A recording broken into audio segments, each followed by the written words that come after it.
Hello, lovely angel. I hope you have a good day. Now it's time for reading. The Magic Pen. It is said that a brilliant child named Malung has liked learning to draw since he was young. His parents passed away early. He chopped firewood, mowed grass, and made ends meet.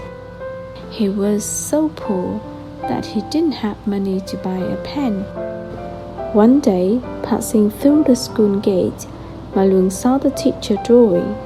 The horizontal and vertical stroke of the pen was very pleasing to the eyes, so he approached the place. "I really want to learn to draw. Can you lend me a pen?" The teacher glared and scolded him. "A poor boy wants to learn how to draw. Are you crazy?" Then he kicked Malung out of the school. Malung felt frustrated and thought to himself, "Why can't children from poor families learn to draw?" From then on, he devoted himself to learn how to draw and practiced diligently every day. When looking for a firewood in the mountain, he took a stick and traced it on the ground, drawing a bird flying above his head. He dipped his hand in the water when cutting grass along the river, and drew fish and swam on the rock. When he got home, he drew the furniture in the house on the wall. The floor wall was filled with drawing. As the year passed, Malung continued learning to draw, not waiting a single day, and he quickly improved. He drew birds and fish that looked exactly like them. People thought they was about to hear the birds singing and see the fish swimming, but he still didn't have a drawing pen. He just hoped to have one. One night, he slept very soundly. In his sleep, he suddenly saw an old man with white hair and beard appearing in front of him, giving him a pen and saying, "This is the magic pen. It will help you a lot." Malung looked at the sparkling gold pen and happily exclaimed, "How beautiful is the pen! Thank you, sir." Before he finished speaking, the old man disappeared. Malung woke up startled and realized he was dreaming. But no, the magic pen was still in his hand. He was very surprised. Malung took out his pen and drew a bird. Birds spread their wings and flew into the sky, chirping.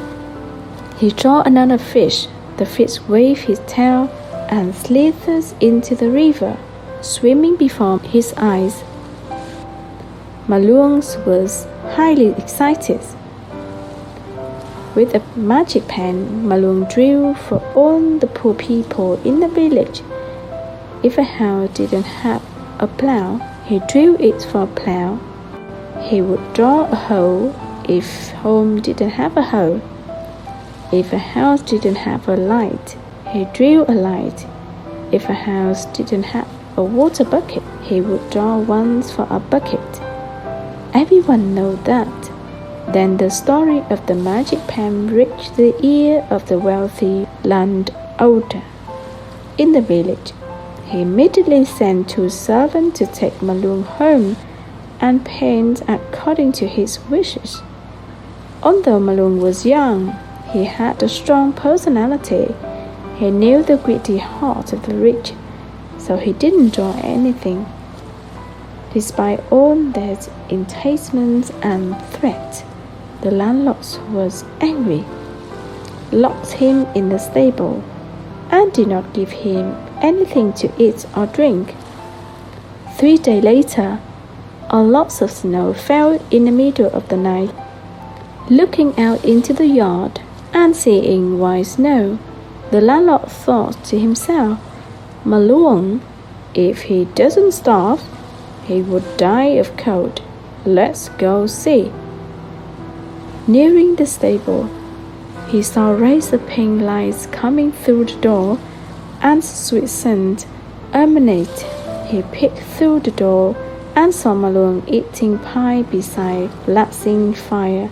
The landowner was surprised. He immediately thought that all of that was thanks to the magic pen. So angry, he sent his servant to kill Malung and steal the pens. A dozen servants aggressively rushed into the stable, but Malung was no longer there. He climbed over the wall using ladder door on the wall. The ladder is still there. Landlord climbed the ladder but fell to the ground before climbing 3 steps. The ladder disappeared. I escaped from the landlord's house. Malung drew a horse, mounted, and galloped away. Not having gone far, there was a commotion behind him. Malung turned around to look. In the bright torchlight, Malung saw the landlord riding on the back of the horse, brandishing a shining knife, leading about 20 servants to chase after him.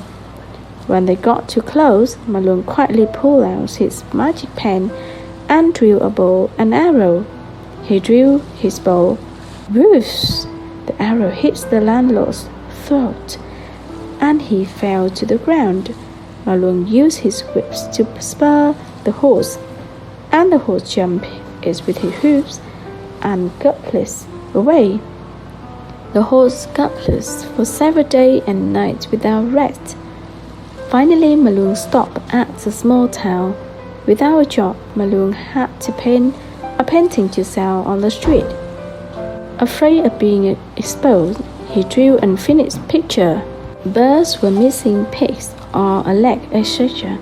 One day, Malung painted an iceless white stork. Because of the little carelessness, he dropped a drop of ink on the painting. The drop of ink fell right where the stork's eyes was, so the stork opened its eyes, spread its wings, and flew away. The story shocked the whole town. Some snitches came to report to the king. The king sent a courtier to welcome Malung back to the capital. Malung did not want to go, but they found every way to seduce and threaten him to take him back to the palace. Malung heard many things about the king's cruelty toward poor people, so he hates the king and did not want to draw. The king asked him to draw a dragon, so he immediately drew a toad. The king asked him to draw a phoenix, but he drew a featherless chicken. Those 2 animals were both ugly and dirty, jumping around next to the king, defecating and urinating all over the floor. A stench rose throughout the palace. The king was angry, so he sent soldiers to steal the magic pen from Malung's hand and locked him in a prison. Getting the magic pen, the king drew a mountain of gold. Did not satisfy his greed, so he immediately painted the mountain after mountain. Countless times after drawing, the king saw that there was not a mountain of gold, but just large rocks. Those heavy rocks rolled down from the top of the hill, nearly breaking the king's legs. But he refused to give up his greed. If I can't draw a mountain of gold, then I will draw a bar of gold. The king drew a gold bar, but saw that was too small, so he drew a second, larger bar. Still feeling small, he drew a large, long stick, countless meters long. The finished drawing, the king looked back and saw not the giant gold bar in front of him, but a long python with his mouth open and red, slashing toward him. Luckily, a courtier rushed to save him. Otherwise, the pythons would have swallowed him whole.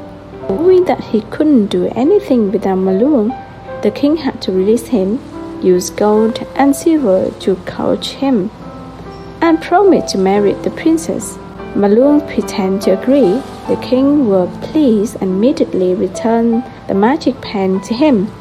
The king thought, If I tell to draw a mountain, I'm afraid there will be many wild animals on the mountain. It would be even better to tell him to draw the sea."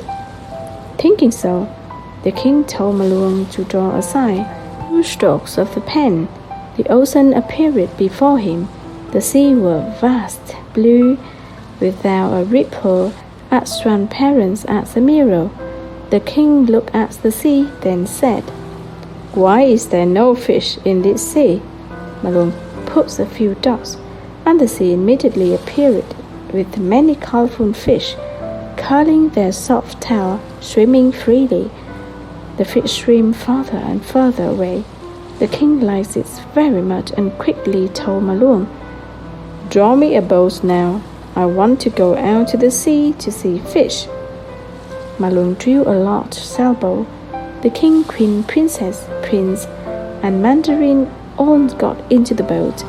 After Malung added a few more strokes of the pen, the wind blew gentle. The sea surface rippled, and the boat slowly set sail. Seeing that the boat was still going too slowly, the king stood on the bow of it and shouted loudly, "Make the wind a little louder. Let the wind be a little stronger." Malung added a few bow strokes. The wave rose, the sails swelled, and the boat rushed off the shore quickly. Malung added more strokes. A strong wind arose. The sea was rough, and the boat swayed and tightened. The king frantically cried out, "Don't let the wind blow anymore." Malung did not pay any attention to those words. His pen continued to draw large curved lines. The sea was rough, waves crashed into the boat, one after another. The king's clothes was all wet. He held the mast with one hand and signaled with the other, shouting loudly for Malung to stop painting. Malung pretended not to hear and continued drawing. The storm's wind strengthened, dark clouds gathered, and the sky darkened. Huge waves arose violently, like mountains collapsing onto the boat. The boat titles was burned in the fiercest wave. After the king died, Malung novel did with his magic pen was spread throughout the country, but no one knew where Malung went after that. Some say that Malung had returned to his own town, living with his friend in the field. Some said that Malung traveled everywhere, devoting all his time and energy to paint for poor people.